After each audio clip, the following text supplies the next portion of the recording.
A importância de qualquer serviço depende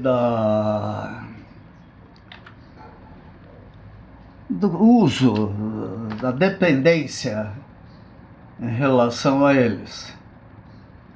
Então, a nossa situação hoje em dia é a de depender drasticamente de certas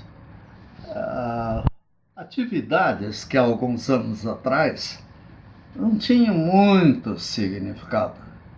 É o caso, ou nem existiam, como é o caso da internet. Então nós precisamos entender que o administrador público, os legisladores, os estrategistas urbanos têm que ser pressionados a cuidar de coisas especiais, tais como o Corpo de Bombeiros, por exemplo. Se um prédio gigantesco é feito no meio da cidade, aquele prédio passa a ser um indicador da qualidade dos equipamentos, do treinamento, recursos de um corpo de bombeiros da cidade. Um aeroporto, né?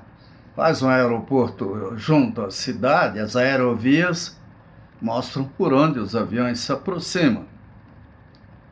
Assim como uma avenida, o trânsito, as opções de mobilidade urbana, os hospitais, os sistemas de pronto-socorro, isso tudo é importante. Mais ainda, né? Saneamento básico e, com muito orgulho, até falar da energia elétrica. Então, qual é a preocupação? Eu falo, isso é difícil de acontecer. Só que esse é difícil, não impede o indivíduo de jogar na Mega Sena, por exemplo, onde a probabilidade de uma aposta ser bem sucedida é de 1 em 52 milhões de alternativas, ou seja, se a gente ficar jogando aí, poderá viver milhares de anos sem nunca levar o grande prêmio. E a gente joga, né? Então, nós temos que ensinar as crianças para que quando forem adultas saibam decidir qual é a importância de cada serviço. Eu vivi numa cidade, no caso de Blumenau, que tinha enchentes.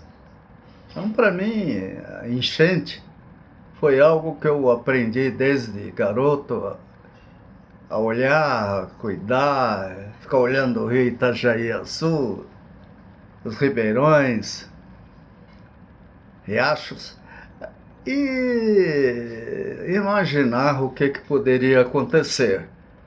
Porque vi o sufoco da minha mãe, meu pai, quando o rio Itajaí resolveu aprontar.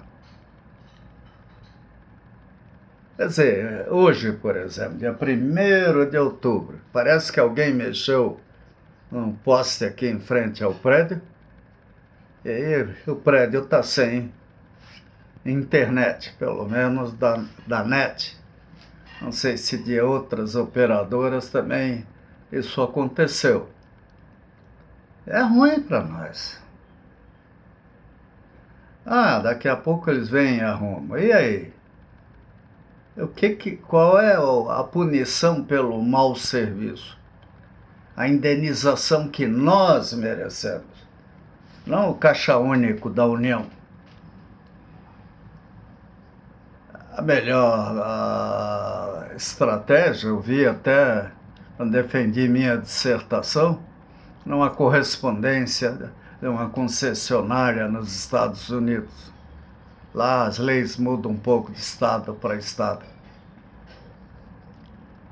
A indenização é imediata, a indenização mínima é imediata em função da falta de energia. Quer dizer, nem se discute.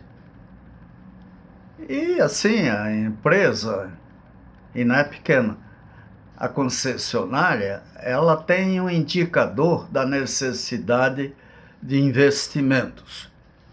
Quando a qualidade, a má qualidade começa a ficar mais cara do que a boa qualidade, está na hora de investir.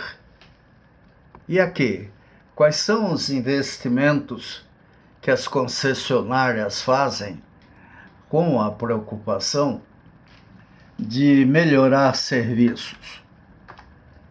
Qual o critério que elas adotam? É de uma agência reguladora em Brasília? Ou de um tribunal que muitas vezes leva 1000 anos para decidir? Para onde vai o dinheiro da indenização? Então, é muito importante a gente pensar nisso tudo para não ter que, com frequência, ficar nessa situação.